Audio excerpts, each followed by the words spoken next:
Em nome do Pai, do Filho e do Espírito Santo. Amém. Que a graça de nosso Senhor Jesus Cristo, o amor do Pai e a comunhão do Espírito Santo estejam convosco. Bendito seja Deus que nos reuniu no amor de Cristo. Olá, meus irmãos, minhas irmãs. Hoje, dia 13 de junho de 2020, sábado, dia de Santo Antônio. A liturgia diária nos convida a refletir sobre o Evangelho de Mateus, capítulo 5, do versículo 33 ao 37.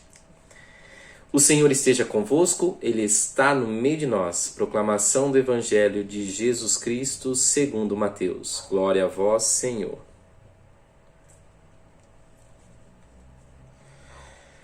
Ouvistes ainda o que foi dito aos antigos: não jurarás falso, mas cumprirás para com o Senhor os teus juramentos. Eu, porém, vos digo: não jureis de modo algum, nem pelo céu, porque é o trono de Deus, nem pela terra, porque é o escabelo de seus pés, nem por Jerusalém, porque é a cidade do grande rei.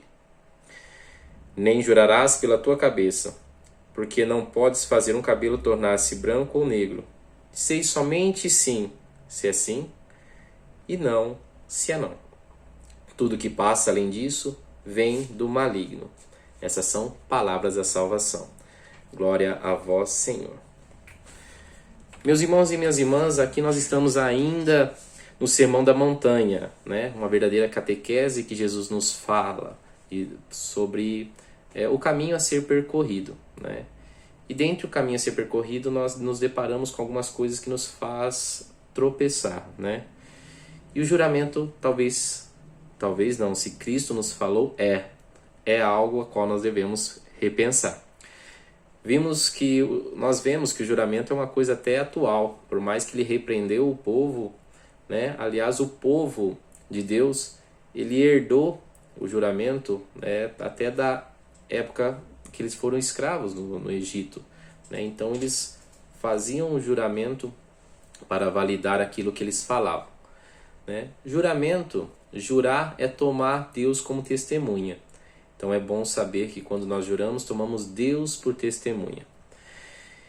E até hoje nós vimos que isso é bem atual. Quando nossa palavra ela não tem força, muitas pessoas falam, eu juro por Deus, né? Ou coloca uma pessoa, juro pela minha mãe, né? Juro pelo meu pai.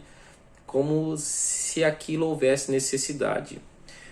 Por que muitas vezes acontece isso? Porque, infelizmente, a vida da pessoa, a nossa vida, talvez ela não condiz com aquilo que nós pregamos. E na hora de falar algo que é muito sério, nós precisamos recorrer a esse juramento. E é o que nos leva a pecar. Então a primeira coisa que nós temos que entender é a comunhão que devemos ter para com Cristo. É uma comunhão plena, onde que a nossa vida seja baseada na verdade. Se a nossa vida for baseada na verdade, não teremos problema. Porque o sim será sim, não será não. Tomarmos o nome de Deus como testemunha, talvez a gente estaremos correndo o risco de pecar contra o segundo mandamento, né? Que é não tomar seu santo nome em vão. Porém, a igreja usa o juramento? Sim. Existe um juramento que ele é virtuoso. Nem todos os juramentos a gente nos leva a pecar. Desde que ele esteja baseado na verdade, na necessidade e na justiça, ele passa sim a ser um juramento virtuoso, como nos diz São Tomás de Aquino. Então, o que estamos fazendo? Quais juramentos que acontece, né? Que está acontecendo? São Paulo, aqui nós temos, eu vou fazer uma leitura para vocês, São Paulo na segunda carta aos Coríntios, versículo 1, o capítulo 1, versículo 23, ele nos diz: invoco a Deus por testemunha, juro por minha vida, que foi para vos poupar, que não voltei para Corinto. Depois, em Gálatas, ele fala novamente sobre tomar Deus como testemunha. No capítulo 1, no versículo 20, ele diz: isto que vos escrevo, Deus me é testemunha, não estou inventando. Então existe sim um juramento que ele é virtuoso, que ele se baseia em 3 pilares: é necessidade, verdade e justiça. Porém, por hábito e costume, até que nós trazemos, muitas vezes pecamos contra o segundo mandamento quando nós usamos o nome de Deus só simplesmente para reforçar algo que estamos querendo dizer. O que temos que pensar é que a nossa vida ela tem que fazer sentido. Sentido através daquilo que, entre o que nós pensamos, o que nós falamos e o que nós fazemos, como nós agimos. A partir do momento que isso ele está em comunhão com o que Cristo espera de nós, não teremos problema nenhum, porque a nossa vida por si só ela já será um testemunho, né? Aliás, uma coisa muito interessante,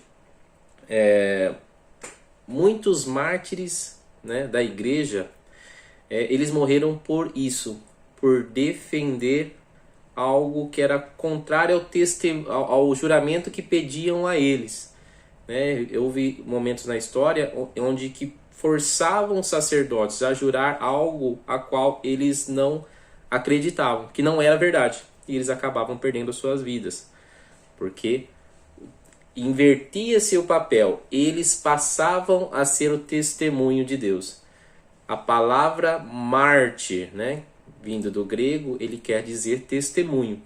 Então que nós possamos usar isso de exemplo, né? Ao invés de nós invocarmos o santo nome de Deus como testemunho daquilo que nós falamos, através do juramento, a que nossa vida possa ser testemunho para que as pessoas possam conhecer a Deus.